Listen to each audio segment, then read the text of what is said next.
నమస్తే, welcome to our channel. నేను మిషాల్ని. TDP కంచుకోట బద్దలు కొట్టేందుకు వైసీపీ 2.0 ప్లాన్ చేస్తుందని వస్తున్న వార్త నిజంగా జగన్మోహన్ రెడ్డి గారు ఈ ప్లాన్ చేయబోతున్నారా? నెక్స్ట్ 2029లో మేమే అధికారంలోకి వస్తాం అని ఒక పక్క గగ్గోలు పెడుతున్నారు వైసీపీ వాళ్ళు. ఇది ఎంతవరకు వాస్తవం? దీని మీద పూర్తిగా విశ్లేషించడానికి మన స్టూడియోలో ఉన్నారు పొలిటికల్ అనలిస్ట్ శ్రీలీల గారు ఉన్నారు. వారిని అడిగే విషయాలను తెలుసుకునే ప్రయత్నం చేద్దాం. నమస్కారం మేడం. నమస్తే మేడం, ఇప్పుడు టీడీపీ కంచుకోట బద్దలు కొట్టేలా 2.0 ప్లాన్ చేస్తున్నారని వైసీపీ వాళ్ళ నుంచి వస్తున్న వార్త. ఇది ఎంతవరకు వాస్తవం అంటారు మేడం? ఇక్కడ నిజంగా కంచుకోట బద్దలు కొట్టిద్దా అంటే అసలు టీడీపీ ఆ పార్టీకి కార్యకర్తలు ఎంత బలమో తెలుసు. కనీసం వాళ్ళు వేసిన కంచె కూడా టచ్ చేయలేని వైఎస్ఆర్సీపీ పార్టీ కంచుకోట బద్దలు కొట్టడం వాళ్ళ తరం అవుతుందా? ఈరోజు జగన్మోహన్ రెడ్డి ఏం చేయబోతున్నాడు, ఏం చేస్తున్నాడు అంటే అన్నీ కూడా అది నక్క జిత్తులు అంటారు చూడు, జిత్తులో మారిన నక్కని అలాంటి ఆలోచనలే, అలాంటి పనులే చేస్తున్నారు తప్పించి ఎక్కడా కూడా ఉన్న ఎమ్మెల్యేలు ఎంతమంది గెలిచారు, వాళ్ళు ఏ విధంగా ప్రజల్లోకి వెళ్ళాలి, ఏ విధంగా మరి మనం ప్రజల యొక్క అభిప్రాయాలను తెలుసుకోవాలనేది వదిలేశారు. ఈ విధంగా వాళ్ళ వైఖరి ఎలా ఉంది? ఒక మాజీ ఐఏఎస్నో లేకపోతే జగన్మోహన్ రెడ్డికి ఫేవర్గా ఉండే ఒక ఐపీఎస్నో రిటైర్డ్ అయిపోయిన వాళ్ళని పక్కకు తీసుకొని వాళ్ళకి డబ్బు ఆశ చూపెట్టి ఇప్పుడు ప్రజెంట్ ఎవరైతే రూలింగ్లో ఉన్న పార్టీకి సంబంధించిన విషయాలు తెలుసుకుంటారో ఆ ఐఏఎస్ఎల్ని ఐపీఎస్ఎల్ని వీళ్ళు డబ్బు ఆశ చూపెట్టి విజయవాడలో ఏదో కుట్ర పన్నారు అని, విజయవాడలో కుట్ర పన్నిన తర్వాత ఒక ప్రముఖ ఛానల్ న్యూస్ పేపర్ ఏదో దాని గురించి ఒక కథనం రాసుకొచ్చిన తర్వాత ఇంకా విజయవాడలో కుదరదు హైదరాబాద్ అని చెప్పి మళ్ళీ హైదరాబాద్కి మకాం మార్చారని. జగన్మోహన్ రెడ్డి కొత్తగా ఆయన ప్లాన్ చేసేది ఏముంది? 2029 2024లోనే ప్లాన్ చేశాడు. అది వర్కౌట్ అవ్వలేదు కాబట్టి అక్కడ దాన్ని ఆపేశాడు. ఏం చేయాలి అంటే వాళ్ళ అమ్మ మరి ఆ రోజున చూసాం జగన్మోహన్ రెడ్డి గారికి ఓటు వేయకుండా, మరి అసలు ఆవిడ ఓటు హక్కును కూడా ఆవిడ వినియోగించుకోకుండా రాష్ట్రమే కాదు దేశాన్నే వదిలి వెళ్ళిపోయింది. ఎందుకంటే అందరికి తెలిసిన విషయం, ఆవిడకి ప్రాణ భయం. ఖచ్చితంగా జగన్మోహన్ రెడ్డి బాబాయికి గొడ్డలి పోటు అన్నట్లుగా మళ్ళీ గొడ్డలు రెడీ చేస్తాడా? 2029 ప్లాన్ అంటే గొడ్డలు ఎవరి కోసం రెడీ చేస్తున్నాడని చెప్పుకోవాలి. ఈ రోజున ఎవరికైనా సరే నువ్వు ముందు నెక్స్ట్ ఎలక్షన్కి ఎలాంటి ప్లాన్లో మీరున్నారు అంటే ప్రజలకి ఏం అవసరాలు, వాళ్ళకి మనం ఏ విధంగా ఉపయోగపడాలి, మరి ప్రజాప్రతినిధులుగా మనం ఎన్నుకున్నందుకు మనల్ని వాళ్ళ యొక్క అవసరాలను మనం ఎలా తీర్చాలి, అదే ఉంటుంది ప్రజల మధ్య ప్రజాప్రతినిధుల మధ్య.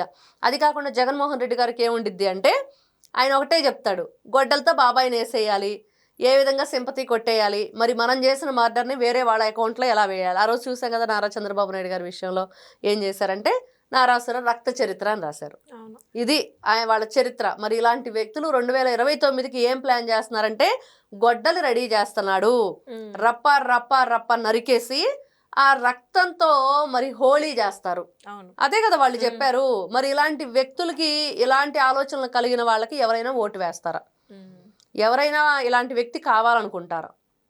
మరి ఎలాంటి చరిత్ర ఉన్న జగన్మోహన్ రెడ్డి గారు ఈ రోజున మరి ఎలాంటి వ్యూహాలు పన్నినా, ఎన్ని రకాల ఆలోచనలు చేసినా ఇలాంటి కుట్రలు కుతంత్రాలుగానే అవి ఉంటాయి తప్పించి రాష్ట్రం మేలుగోరే విధంగా, ప్రజలకి అవసరాలు తీర్చే విధంగా ఎక్కడా కూడా ఈ భవిష్యత్ తరాలకు ఉపయోగపడే విధంగా ఉండదు జగన్మోహన్ రెడ్డి ఆలోచన అనేది వాస్తవం. మరి ఇప్పుడు అన్ని స్కామ్లు ఒక్కోటి బయటపడుతున్నాయి. ఇప్పుడు లిక్కర్ స్కామ్ చూసుకున్నాం మేడం. లిక్కర్ స్కామ్ అయితే భారీ స్కామ్, ముడుపుల మధ్యనే అక్రమంగా ఆస్తులు కొన్నారు నిందితులు ఎవరైతే ఉన్నారో వాళ్ళ మీద ఇప్పుడు ఈడీ ఎంటర్ అయింది. అవును, ఇక్కడ జగన్మోహన్ రెడ్డి గారు ఇంతవరకు ఎందుకు మాట్లాడలేదు?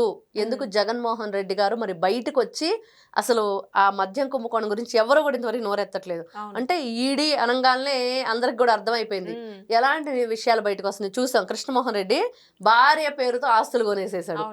మరి ఈ విధంగా ఉన్న వ్యక్తి 2029కి ఏమని ప్రజల్ని ఓటు అడగటానికి వస్తాడు? ఇంకా బ్యాలెన్స్ ఉన్న ఆస్తులు కొట్టేస్తాము, మరి అవన్నీ జాగ్రత్తగా ఉంచండి అని చెప్పడానికి వస్తాడా? ఎలాంటి హామీలు ఇస్తాడు వచ్చి? గతంలో ఏ హామీలు ఇచ్చాడు? ఏవి నెరవేర్చకపోగా రాష్ట్రాన్ని భ్రష్టు పట్టించిన వాటిల్లో మొదటి పాత్ర పోషించింది వైఎస్ఆర్సీపీ పార్టీ.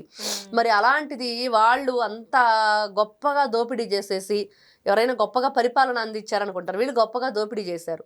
మరి ఇలాంటి వ్యక్తులు మరి ఈ విధంగా మరి మళ్ళీ 2029లో వస్తాము, మరి టీడీపీ కంచుకోటని బద్దలు కొడతాము, అవన్నీ డైలాగులు చెప్పుకోవటానికి బాగుంటాయి. కానీ జగన్మోహన్ రెడ్డి వల్ల కానీ వైఎస్ఆర్సీపీ పార్టీ వలన కానీ ఏది ఉపయోగం ఉండదు ప్రజలకి. ప్రజలు ఎప్పుడో ఫిక్స్ అయిపోయారు.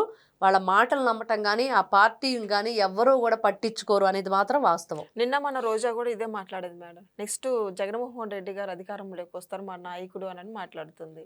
ఎందుకు వస్తాడు, ఎలా వస్తాడు, పాపం ఆవిడకి అర్థం కావట్లేదేమో. ఇప్పుడు ముందర ఆవిడ ఆడుదాం అందరాలు ఎన్ని కోట్లు కొట్టేసిందో బయటికి తీస్తే అప్పుడు నెక్స్ట్ ఏం మాట్లాడిద్దో వినాలి. ఇట్లా మొన్న చూసాం కొడాలి నాని, ఒక రోజు వల్లభనేని వంశీ, పేర్ని నాని, ఇంకా బోల్డ్ అంతమంది ఉన్నారు జగన్మోహన్ రెడ్డి గారి లిస్టు. మరి వీళ్ళందరూ ఏం చేశారు అంటే జగన్మోహన్ రెడ్డి గారితో కలిసి దోచుకున్నారు అనేది మాత్రం వాస్తవం. రోజా గారికి అసలు ఏ విధంగా మాట్లాడిద్ది అంటే ఆవిడ నిజంగా చాలా విచిత్రంగా ఉండిద్ది. ఆవిడ మాట్లాడుతుంటే వాళ్ళు అధికారంలో ఉన్నప్పుడు ఎలా బిహేవ్ చేశారో అందరికీ తెలుసు. ఒక మంత్రి కానీ ఒక ఎమ్మెల్యే కానీ ఏ విధంగా ఉండాలి అనేది మర్చిపోయి ప్రవర్తించిన దాంట్లో మొట్టమొదట ప్రైజ్ ఎవరికి వచ్చిందంటే వైఎస్ఆర్సీపీ పార్టీకి వచ్చింది. ఎందుకంటే వాళ్ళ బిహేవియర్ ఎలా ఉంది, ప్రజల పట్ల ఎలా ఉండాలి, మనం ఏ విధంగా ఎంత డిగ్నిఫైడ్గా ఉండాలనేది మర్చిపోయి ఎదుటి వాళ్ళకి గౌరవం ఇచ్చిపుచ్చుకోవాలనే విషయం కూడా మర్చిపోయి ప్రవర్తించిన వాళ్ళు ఈ రోజున మైకుల ముందుకు వచ్చి ఇలాంటి మాటలు మాట్లాడుతుంటే ఏ విధంగా ప్రజలు ఆలోచిస్తారు అంటే చెప్పావు చాలేమ్మా, నువ్వు గతంలో ఏం చేసావు అందరికీ తెలుసు, నువ్వు కొట్టేసిన దానికి ముందర బయటికి దిగి ఆ ముందర ఈవిడ ఆస్తులు రికవరీ చేయండి, ఈవిడ ఆస్తులు జప్తు చేయండి, అప్పుడు మాట్లాడమనంటే చూద్దామని. నిజంగా ఏమని అడిగిద్ది ప్రజల్లోకి వస్తే, ఏం సమాధానం చెప్పిద్ది ప్రజలు అడిగేదానికి. కాబట్టి ఈ రోజున ప్రజలందరూ ఒకటే అడుగుతున్నారు, ఇంకా వీళ్ళని ఎందుకు అరెస్ట్ చేయలేదని. మరి 2029కి వీళ్ళందరూ అరెస్ట్ అవ్వటం ఖాయం. కనీసం పోటీ చేయడానికి కూడా ఎవరుండరు ఆ పార్టీ నుంచి అనేది మాత్రం వాస్తవం.